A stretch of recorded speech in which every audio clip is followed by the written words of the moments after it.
સુરત શહેરમાં traffic police દ્વારા હેલ્મેટને મુદ્દે શરૂ થયેલી કડકાઈ વચ્ચે લોકોમાં મિશ્ર પ્રતિસાદ નોંધાયો છે। રવિવારે લાલ દરવાજા મેઇન રોડ ઉપર ડીજેના તાલે હેલ્મેટ પહેરી નાચી રહેલા લોકોને કારણે ભારે કૌતુક છવાયું હતું।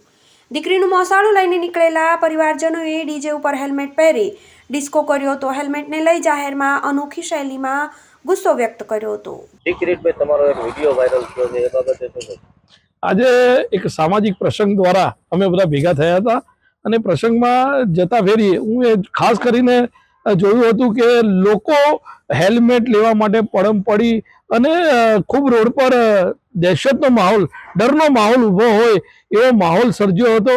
ખાસ કરીને આજે એ પ્રસંગમાં અમારા સાથે જે આવેલા લોકો પણ, મહેમાનો પણ હેલ્મેટ લેવા માટે પડમ પડી થઈ રહી હતી અને ખાસ કરીને વિચારમાં આવ્યું કે આ પ્રમાણેનો હેલ્મેટનો કાયદો જ્યારે અમલમાં હોય અને લોકોમાં જનજાગૃતિ નહીં પણ એક ભયનો માહોલ હોય એ જોતા આજે અમને ખૂબ દુઃખ થયું આ બાબતે અને જોયું કે રોડો પર કોઈ પણ જાતના સેફટી કે આઈએસ માર્ક વગરના હેલ્મેટો લોકો લઈ રહ્યા છે। કાળા બજારી થઈ રહી છે, લોકોના પાસે દુનિયાભરના પૈસા ખંખેરવામાં આવી રહ્યા છે।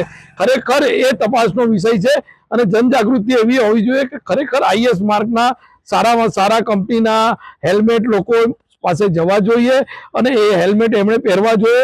એ અમારી પોતાની એક ઈચ્છા છે, પરંતુ આવી રીતે ભયનો માહોલ બનાવીને કોઈને હેલ્મેટ પહેરાવે એ યોગ્ય નથી। GTV news, Surat.